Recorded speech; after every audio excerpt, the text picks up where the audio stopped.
ఒకప్పటి హీరోలకు సినిమాలు తప్ప మరో ప్రపంచమే తెలియదు. వచ్చామా, వందల సినిమాలు చేశామా, రోజుకు 3 షిఫ్ట్లు పని చేశామా అన్నట్టు ఉండేవాళ్ళు. అందుకే ఒకప్పటి హీరోలు తమ పిల్లలను పూర్తిగా మిస్ అయిపోయారు. కానీ ఇప్పుడున్న హీరోలు అలా కాదు. ముందు కుటుంబం, ఆ తరువాతే సినిమాలు అంటున్నారు.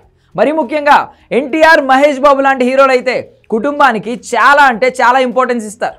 సినిమాల కంటే ముందు వాళ్ళ ప్రయారిటీ ఎప్పుడు ఫ్యామిలీస్ మీదే ఉంటుంది. తాజాగా జూనియర్ ఎన్టీఆర్ తన భార్య బర్త్డే వేడుకలను చేసిన తీరు చూసి మురిసిపోతున్నారు ఫ్యాన్స్. ఎన్టీఆర్ ప్రస్తుతం దేవర సినిమా ప్రమోషన్స్ కోసం జపాన్లో ఉన్నాడు. కుటుంబంతో పాటు అక్కడికి వెళ్ళాడు తారక్. ఆర్ఆర్ఆర్తో వచ్చిన ఫాలోయింగ్ను దేవరతో మరింత పెంచుకోవాలని చూస్తున్నాడు జూనియర్. దానికోసం చేయాల్సిన ప్రయత్నాలన్నీ చేస్తున్నాడు. పైగా జపాన్లో ఇప్పటికే దేవర షోలు పడ్డాయి. వాటికి రెస్పాన్స్ కూడా నెక్స్ట్ లెవెల్లో వస్తుంది. ముఖ్యంగా సినిమాలోని ఆయుధ పూజ పాటకు జపనీయులు బాగా కనెక్ట్ అయిపోయారు కూడా. ఓవైపు సినిమా ప్రమోషన్స్ చేస్తూనే మరోవైపు ఫ్యామిలీ టైం కూడా ఇస్తున్నాడు.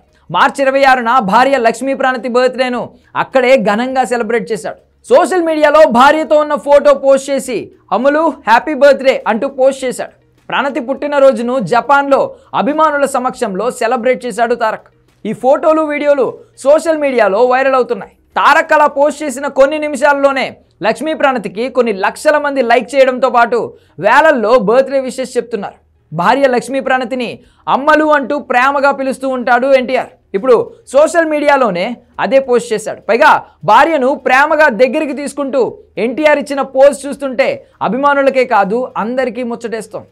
ఇప్పటికే కొన్ని వందల సార్లు తన భార్య గురించి గొప్పగా చెప్పాడు ఎన్టీఆర్. ప్రణతి లేకపోతే తన జీవితం సగం ఖాళీ అయిపోతుందని, ఇంట్లో అన్నీ తానే దగ్గరుండి చూసుకుంటుంది కాబట్టి తాను ఇంత హాయిగా కెరియర్పై ఫోకస్ చేస్తున్నానని చెప్పాడు తారక్. అంతేకాదు అమ్మకు ఏం కావాలో కూడా అన్నీ తానే చూసుకుంటుందని చెప్పుకొచ్చాడు జూనియర్. మరో 2-3 రోజులు జపాన్లోనే ఉండబోతున్నారు తారక్ జోడీ. ఇక సినిమాల విషయానికి వస్తే వార్ 2 సినిమా మరి కొన్ని రోజుల్లోనే పూర్తి కానుంది. దీని తర్వాత ప్రశాంత్ నీల్ సినిమాతో జాయిన్ కానున్నాడు తారక్. మొదటి షెడ్యూల్లోనే ఎన్టీఆర్ లేకుండా 3000 మందితో యాక్షన్ ఎపిసోడ్ షూట్ చేశాడు ప్రశాంత్ నీల్. ఆయన వచ్చిన తర్వాత మరో భారీ షెడ్యూల్ను ప్లాన్ చేస్తున్నాడు. నవంబర్లోపు షూటింగ్ పూర్తి చేసి 2026 సంక్రాంతికి విడుదల చేయబోతున్నట్లు ప్రకటించారు మేకర్స్. మొత్తానికి అటు ఫ్యామిలీ, ఇటు సినిమాలతో బిజీగా ఉన్నాడు నందమూరి చిన్నోడు.